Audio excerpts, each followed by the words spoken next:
지금 우리 교회는 다니엘 21일 기도회로 많은 은혜를 받고 있습니다. 다니엘 21일 기도회는 한마디로 하나님은 살아계신다는 것을 보여주는 기도회입니다. 하나님이 우리와 함께 하신다는 것을 보여주는 기도회죠. 인생길이 막혀서 절망하는 우리들을 위하여 길을 만드시는 분이라는 것을 보게 하는 거예요. 그래서 응답이 없는 것 같아서 힘들고 고통스러워도 마침내 하나님은 우리의 기도를 들으신다는 것을 보여줍니다.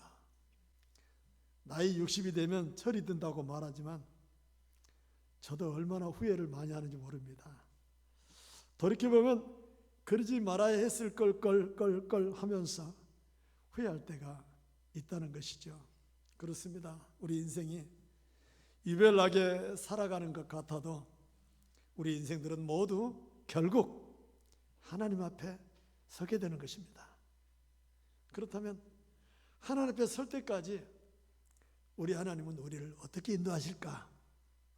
오늘 본문의 말씀 13절을 다시 한번 읽어보겠습니다. 시작.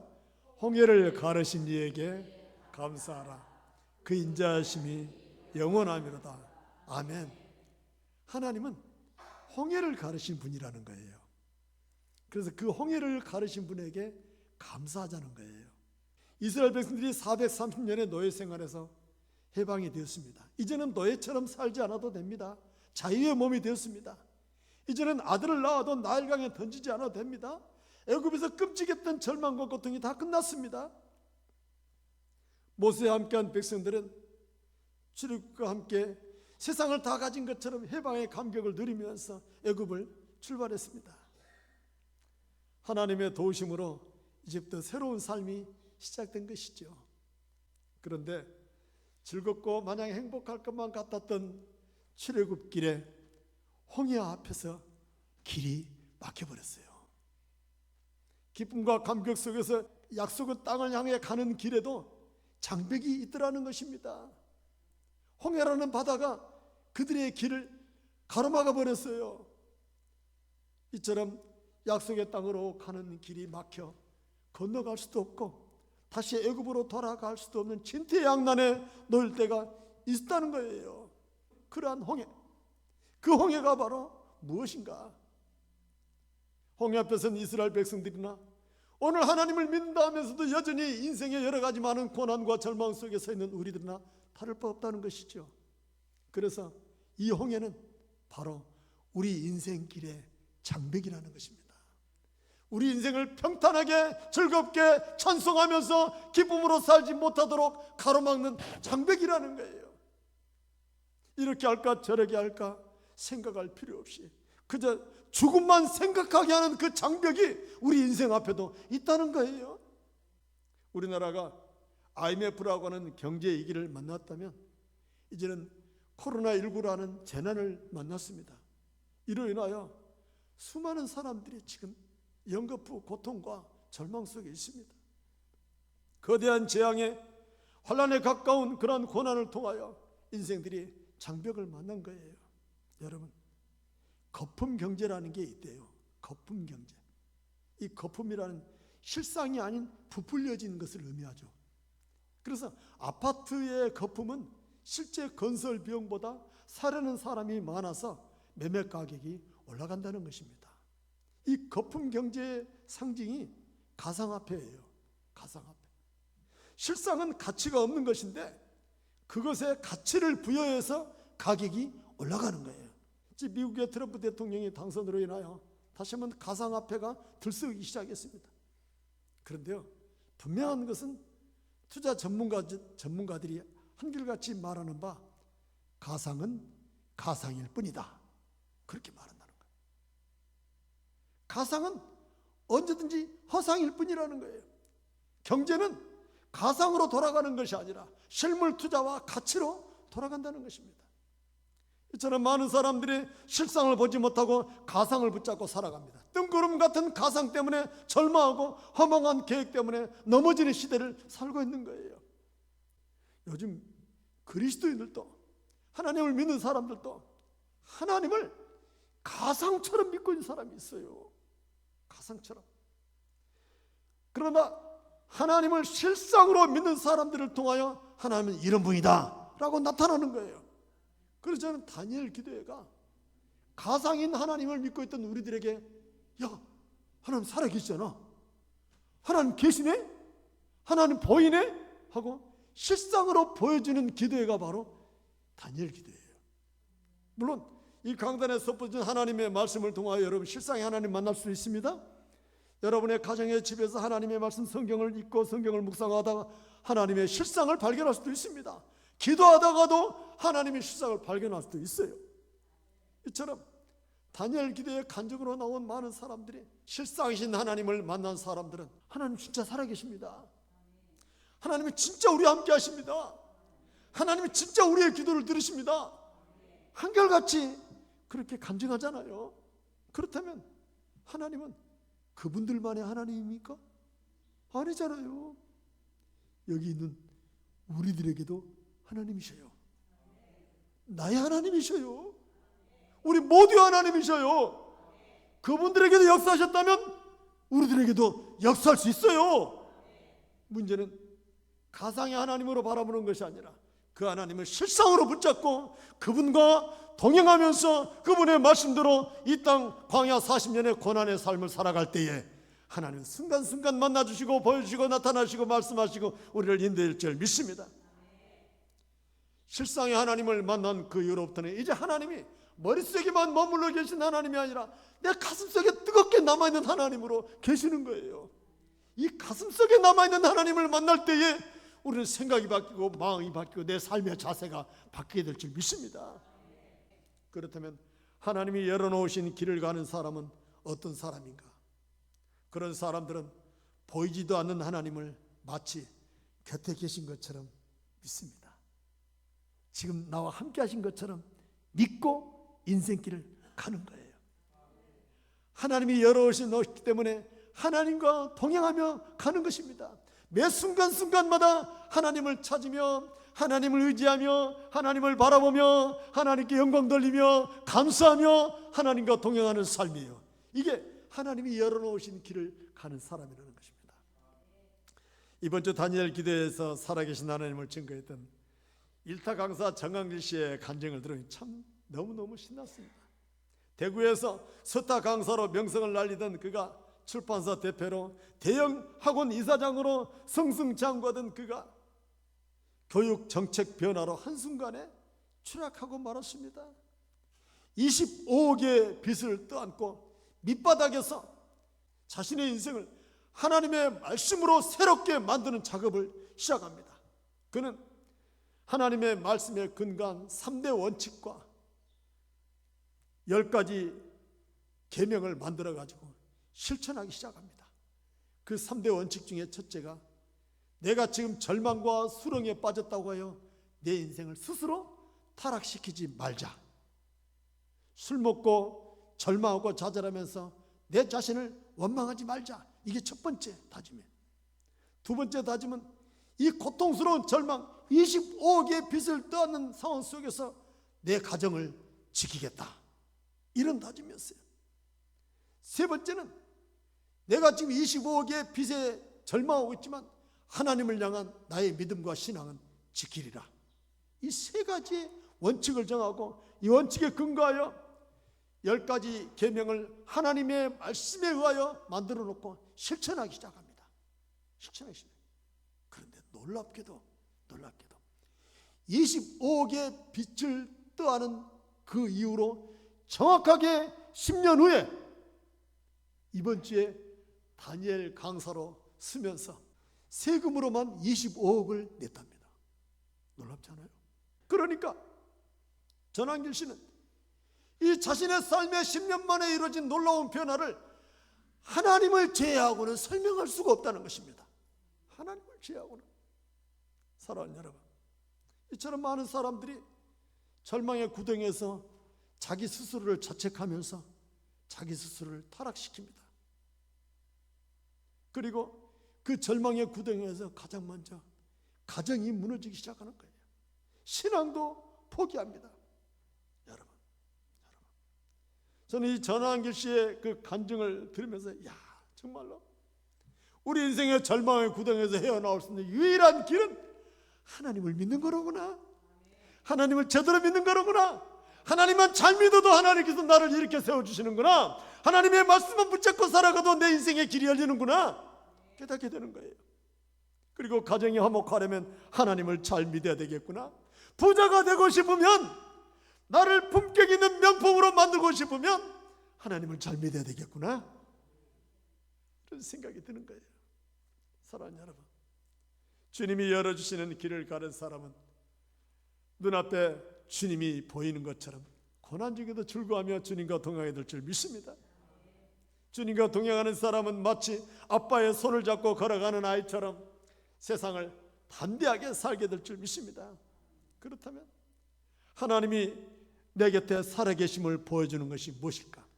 하나님이 함께 하신다는 것을 보여주는 그것이 뭘까? 하나님의 역사하실 것을 확실하게 믿게 해주는 그것이 뭘까? 그것이 말씀입니다. 여러분, 말씀이에요. 하나님의 말씀을 믿는 믿음이 진짜 믿음이고, 그 믿음으로 하나님의 능력이 나타나는 거예요. 믿음으로 하나님이 역사하는 거예요. 믿음으로 놀라운 일을 이뤄내는 것입니다.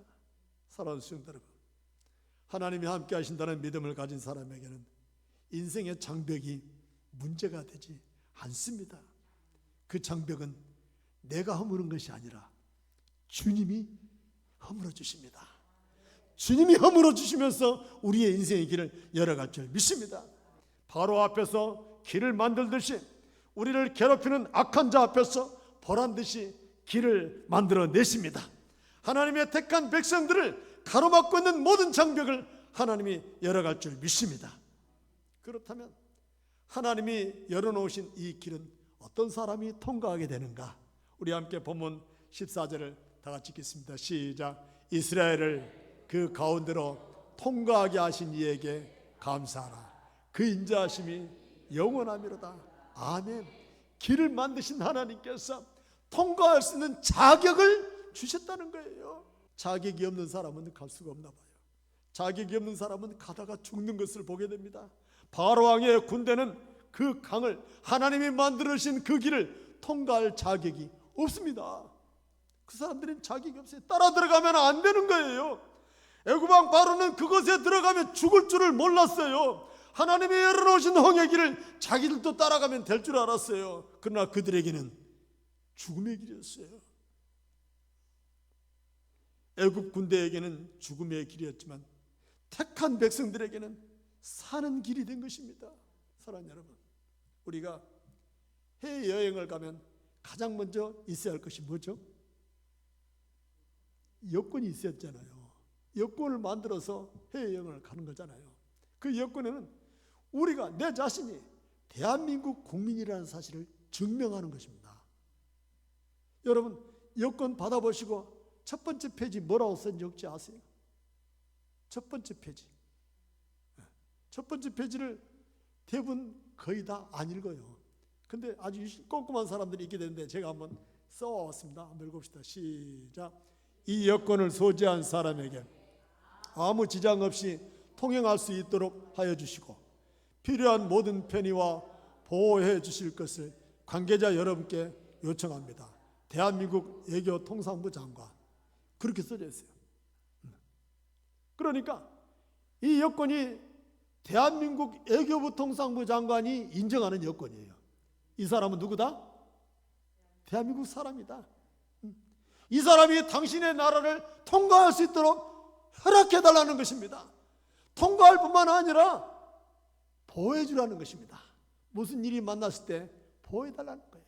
여러분, 이처럼 여기 계신 분들 중에 이 성전에 올라오면서 내가 교회에 들어가도 될까 말까 생각하고 들어온 사람 있어요? 아무도 없죠. 이 교회 가도 되나? 이 교회 내가 들어가도 되나? 저 문을 열고 내가 들어가도 되나? 고민하고 들어온 사람이 있으세요? 없죠. 왜 여러분들은 고민 안 하세요? 예? 들어올 자격을 허락받은 거예요. 여러분들이 자격을 허락받았어요. 아무 거리낌 없이 자연스럽게 들어와요. 근데 여러분, 예수 안 믿는 사람들은 여기 쉽게 함부로 못 옵니다. 굉장히 조심스러워요. 자격 차원이 아니고 본인 스스로가 마음이 굉장히 성전에 조심스러워요. 자신들의 마음속에 이 성전에 들어갈 자격이 스스로 느껴지는 거예요. 느껴지는 거예요. 들어가도 되나? 안 되지. 내가 교회 다니려면 술도 끊고 들어와야지. 내가 교회 다니려면 내 자신도 돌아보고 들어와야지. 그런 사람 많이 만나요. 교회 가자 그러면 나 술을 끊고 가야 돼요. 이렇게 말하는 분들이 있더라고요. 근데 술도 끊지도 않고 들어온 사람은 겁이 없는 사람이죠. 그 사람 매를 맞아야 끊게 될 거예요. 이처럼 많은 사람들이 하나님 앞에 나오는데 자기 스스로 자격을 생각해요. 근데 여러분들은 하나님께서 이미 인정하고 통과할 수 있는 자격이 주어진 줄 믿습니다. 사실 우리들도 예전에는 이 성전에 들어올 수 없는 죄인이었어요. 통과할 수 없는 죄인이었어요. 죄인은 하나님과 가까이 할 수가 없습니다. 그런데 이 성전 문을 통과할 수 있도록 우리 주님이 십자가로 활짝 열어버리신 것입니다. 십자가로 활짝 열으셔서 누구든지 예수님만 믿기만 하면 이 성전을 들어갈 수 있는 자격이 주어진 거예요. 마가복음 15장 37절 38절 말씀에 예수께서 큰 소리를 지르시고 숨지시니라. 이에 성소의 휘장이 위로부터 아래까지 찢어져 둘이 되니라. 이 말씀은 예수님이 십자가에서 운명한 당시 그 순간 성소의 휘장이 위로부터 아래로 쫙 찢어져 둘이 있다는 것입니다. 그러니까 예루살렘 성전에 성소의 휘장이 있는데 여러분이 계신 것을 성소라 그러고 여기 계신 것을 지성소라고 할 수가 있어요. 그러니까 이 지성소 안에는 하나님의 법궤가 있어요. 법궤. 이 법궤 있는데 이 구약의 이 법궤는 1년에 한 번 제사장만 이 성전 휘장을 삐지거이 열고 들어와서 피를 뿌리면서 속죄 제사를 드리는 거예요. 여기는 아무나 들어올 수 있는 것이 아니에요. 누구나 아무나 하나님은 함부로 볼 수가 없어요. 그런데 예수 그리스도께서 십자가에서 운명하신 그 순간 성소 휘장이 위에서부터 아래로 쫙 찢어졌다는 것입니다.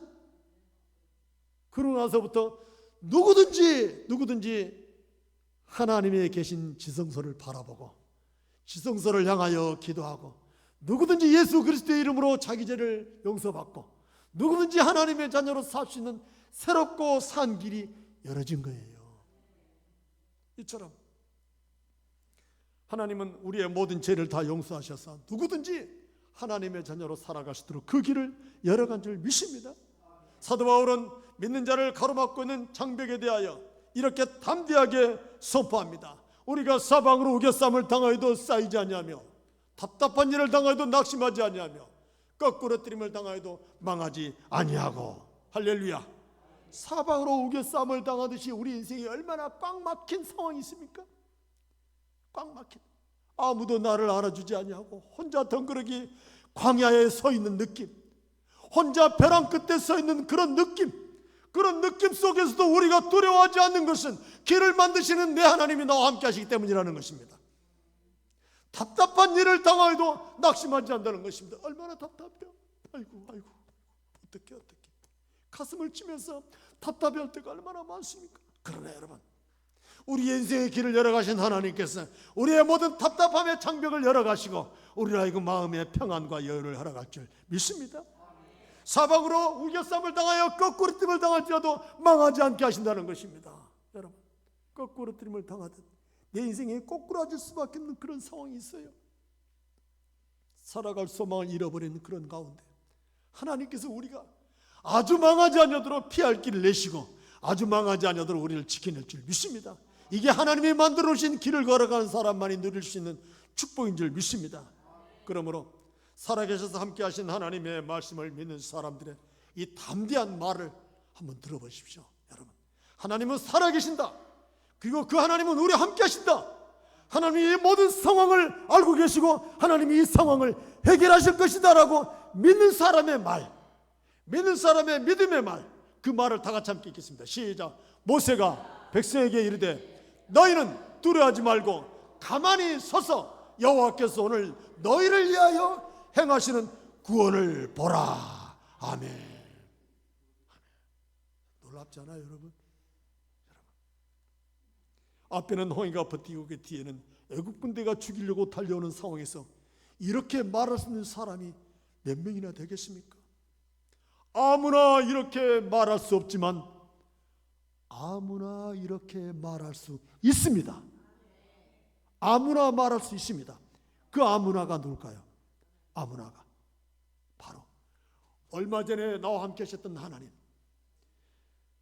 나를 출애굽시켰던 그 하나님을 기억하는 사람은 이 믿음의 말을 할 수가 있습니다. 나와 함께 하신 하나님을 믿는 사람은 이 믿음의 말을 할 수가 있어요. 여러분, 기록되진 하나님의 말씀이 믿어진다면 이렇게 말할 수 있습니다. 여러분, 우리들이 그렇게 저렇게 다 똑같이 사는 것 같지만 길을 갈 수 있는 사람이 있고 가고자 해도 못 가게 막힌 사람들이 있습니다. 그러나 하나님 아버지를 믿는 사람은 그 아버지가 내 길을 열어가실 것을 믿고 그분만 바라보며 사는 거예요. 우리는 여러 가지 많은 허상 앞에서 절망할 때가 많습니다. 내 상황, 내 나이, 내 몸의 건강, 내 형편, 내 재정 문제, 여러 가지 많은 조건과 상황 앞에 절망하는 거예요. 그러나 여러분, 그 모든 조건과 상황은 허상입니다. 살아계신 하나님만이 실상입니다. 살아계신 하나님을 붙잡고 허상들에게 명령하시기 바랍니다. 살아계신 하나님이 길을 열실 줄 믿고 허상이 나를 괴롭힌다 할지라도 그 괴롭히는 허상 앞에 명령하시기 바랍니다. 길을 여시는 하나님 앞에 명령하시기 원합니다. 그래야 이 허상이 물러가고 여전히 나와 함께 하시는 실상이신 하나님을 발견할 수 있는 눈이 열릴 수 있기를 축복합니다.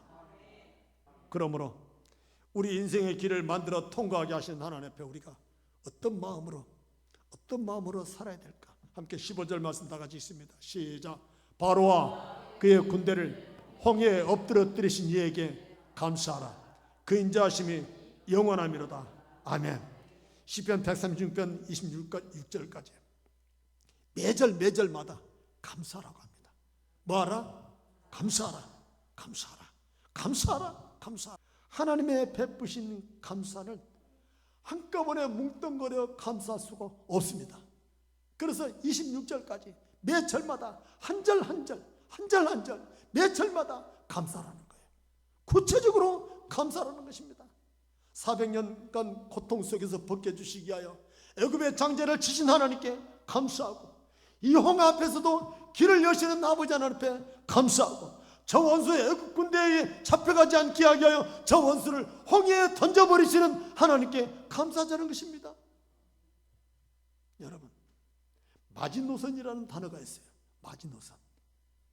마지노선이라는 최후의 마지막을 말할 때 쓰는 단어지 않습니까?